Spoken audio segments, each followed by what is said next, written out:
Welcome back to the Crooked River and Eastern Railroad and another Crooked River production. Today we're going to do a little layout update for February. As many of you know, I've been working on my CSX Willard Yard engine facility. It's been over probably the last 6 months or so. I've been working on that whole side of that peninsula. It's roughly 17 feet and some change by 18 inches.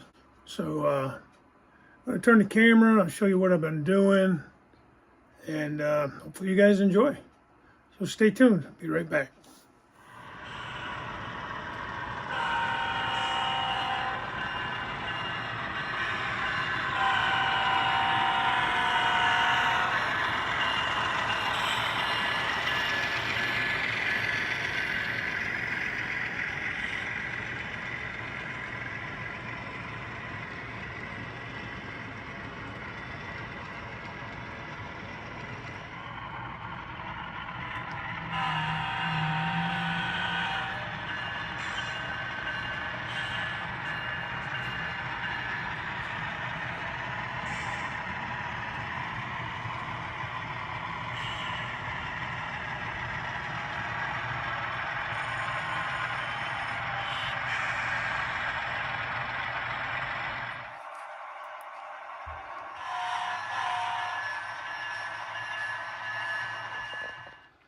Alright, so now we're going to bring these two guys over to the refueling area. So we'll kind of follow them over.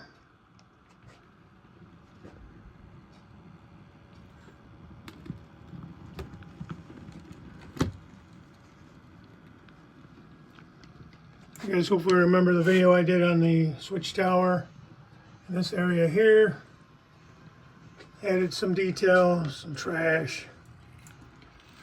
And added all the rest of my fencing in.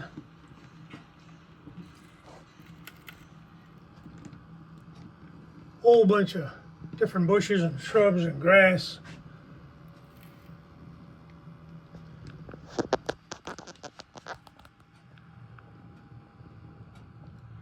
Yard's is pretty much empty right now. These cars will get sorted out for that. But and there's some fence along there.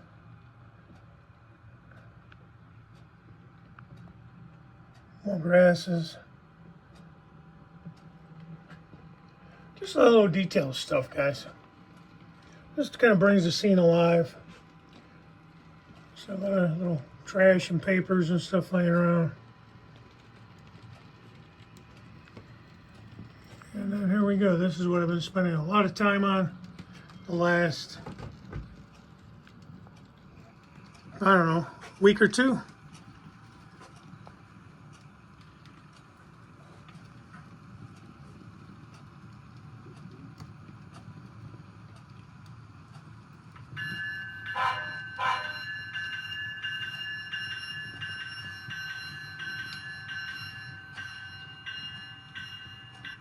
Turn that bell off. There we go. Okay, so let's take a look. So again, down here, a lot of different shrubs and bushes and fencing. Did a combination of chain link, which if you go back to my CRNE morning brew from my Valentine's Day show last week, kind of show you how I make that fence. I also did a little tutorial on an on-track Tuesday. It's probably been a couple years ago now. I'll try to find the links, put them in the description below for you to check those out. So here again, another combination of wood fence. There's all Walthers. It's plastic fence and kind of distress it a little bit, you know. Ties laying around, more trash. Weathered up the engine house. Fuel depot's all in.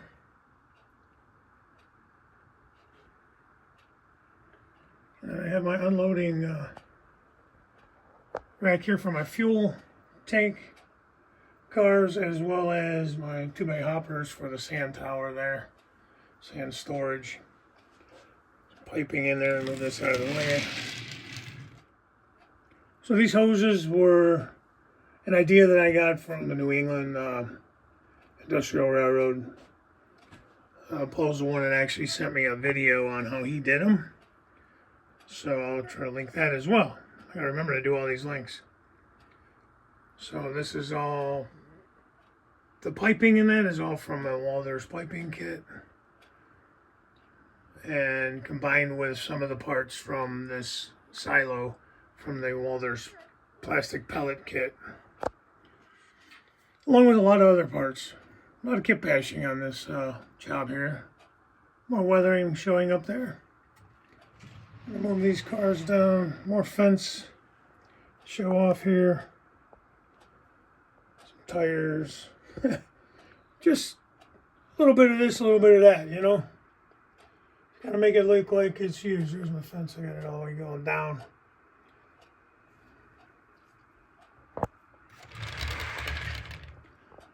A lot of bushes and shrubs and weeds. Now this here is obviously a ballast pile. Got that ballast looking like it's coming out of that dump truck. I thought that was pretty neat. Put a little bit in the truck. I don't know if you're going to see that or if it's going to be a glare. But kind of see it there. Dumpster, some old rails stacked up, more weeds along the fence, some work trucks.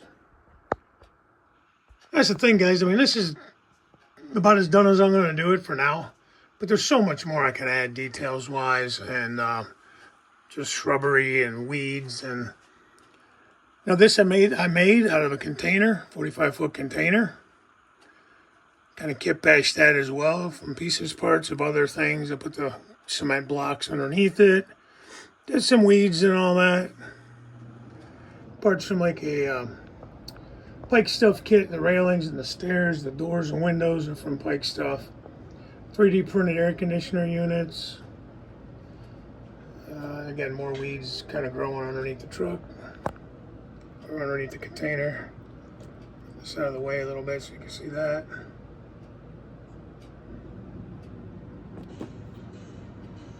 And then the biggest things I've been working on, and I debated like you wouldn't believe on that. You know, a lot of kit bashing here. Coming over the tracks, we have the fuel storage tanks, which these pipes would feed into the pump house over here. And get around there and try not to move too fast. So you got your pipes coming into each tank. You know, guys, I'm not 100% sure if this is all prototypical, but I thought it looked pretty realistic, and I'm going with it. I went with green because here in the Collinwood yards, here in Cleveland, it was originally, I think, BP, British Petroleum, that was supplying the fuel. So they had green pipes. This is all kit bashed. These are, I think, from Central Valley. Is that who does some of the bridge kits and that? There's a girder set. There's a bunch of girders. And I put them together, and I used from the oil tank refinery kit their actual like bracing and stanchions, what you want to call them, supports, which looks like that. I just doubled those up, and then I added these around it to give it some meat, you know. And this is from a Walther's conveyor kit, modern conveyor kit. So I think it came out pretty good. That's a couple tanks there. I went with the two different sizes. I thought that made it look kind of interesting. Again, more trash, more bushes, more weeds, more fencing. There's your little pump house there. Part of that pellet kit. Some more details. Some pallets, 3D printed. A couple more locomotives hanging out there. dumpster, 3D printed. Some barrels, more trash. Nice little shot inside the engine house, maybe if I can get down there far enough. Let's come around the corner a little bit. There you go.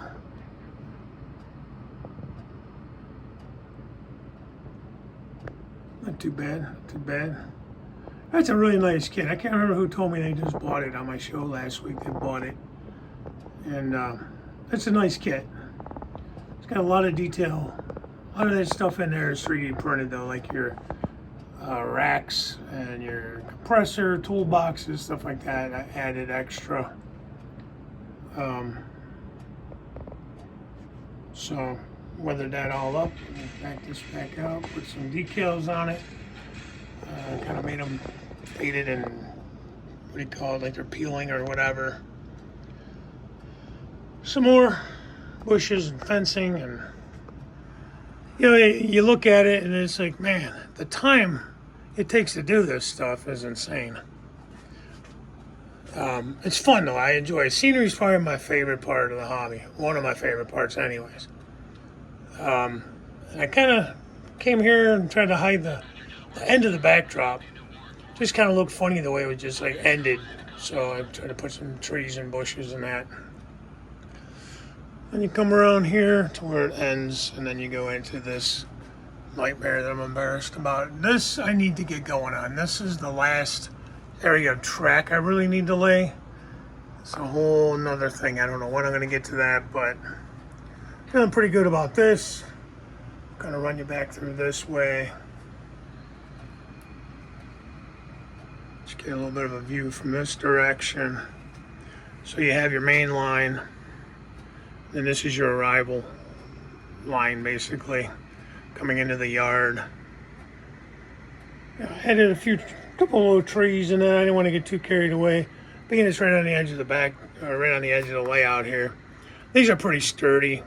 I want to say they're JTT product or something like that, so they're pretty heavy duty. This is a super tree, so I don't know how that will survive. We'll see. So I kind of put it more behind this one. Believe me, I've hit this one a few times. But yeah, it's really about what I've been doing. I mean, I just keep kind of slowly walking around and let you see. Like I said, that's going to be for fuel tankers and 2-bay hoppers for sand.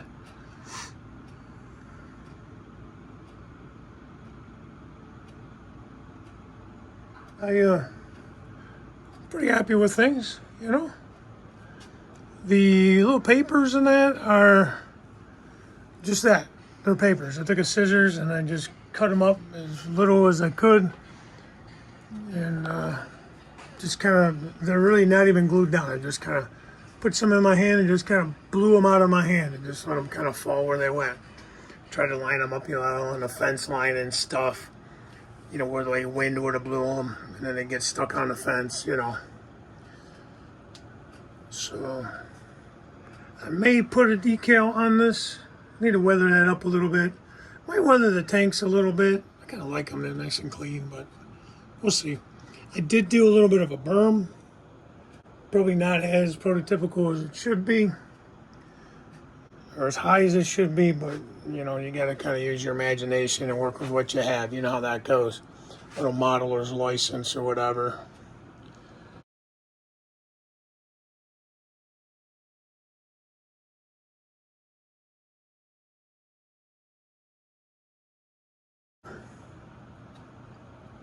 So, 3D printed all these little tires. You can see them around here and there. I don't know why there'd be a bunch of tires, but I figured it's kind of an industrial area, you know, industrial slash yard area where, you know, people just kind of throw stuff and dump stuff wherever. So, but this is just kind of getting long, and I thought that came out pretty cool back here with the little grass and weeds in the concrete expansion joints and stuff.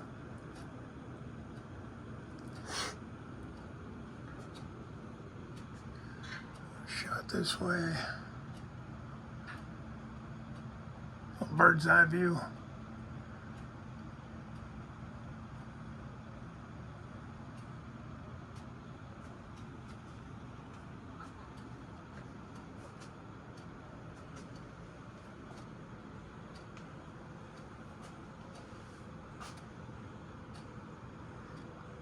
Like I said, I can keep going, you know. There's just so much you can add. You know, and I probably will over time. You know, add a little here and there. I got my lights all lit up on the fuel island and that there. Those are from Eve Models, Chinese company, I think, on eBay. And I put a link to that as well. I'm going to spend all night putting links in this thing. So, yeah, a few more tires and railroad ties and more garbage, papers, you know. So,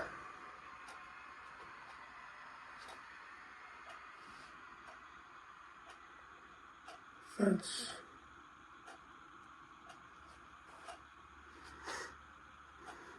And back down here. So like I said, this has probably been a good 6 months, 8 months of work. On and off, you know, a little here, a little there. As I get ideas, I do a little bit. This kind of came about because I had this kit. It was a solid kit, and I decided to cut it up and kit bash it and hide the hole through the backdrop there. Goes to the other side of the peninsula. So, other than that, I really have not done much else. Anywhere else on the layout, just running trains in between. Just trying to show you, maybe you catch a little something on each pass. Try not to go too fast. These are all just different static grasses and tall grasses, and you know, I mean, that just blends so nice with that backdrop, in my opinion. Now, this backdrop is from Train Junkies. And, I mean, it just looks like it's supposed to be there. These grasses and weeds are on the backdrop back here. But with the fence, it kind of, in my opinion, kind of ties it all in there. Back out a little bit. And you almost can't tell that those locomotives are not real. They're not a part of the scene, like 3D, you know, actual part of the scene. So kudos to Train Junkies and his amazing backdrops. And then I guess I'll pat myself on the back a little bit for blending that in together pretty well, I think. If I don't mind saying so myself. So, alright guys, that being said, that's going to do it. Appreciate you watching. Please like, share, subscribe. Definitely share. And we'll talk to you next time. Look for hopefully some more work coming up in March. I'm trying to get a video out, update video every month. I'd like to get out more videos, but I want to at least give some kind of update, even if I didn't do any work. It's kind of my goal for the year. Been kind of bad about that. Oh, I want to show you these. These are 3D printed too. Little trash cans. I think those came out really cool. I get most of my files through Jim Tedesco in Millenium County Railroad. And he actually sent me those decals too. So, check out Jim as well. So, give me another little shot here of what's happening. And we'll call it done. So again, thanks for watching. Bye for now.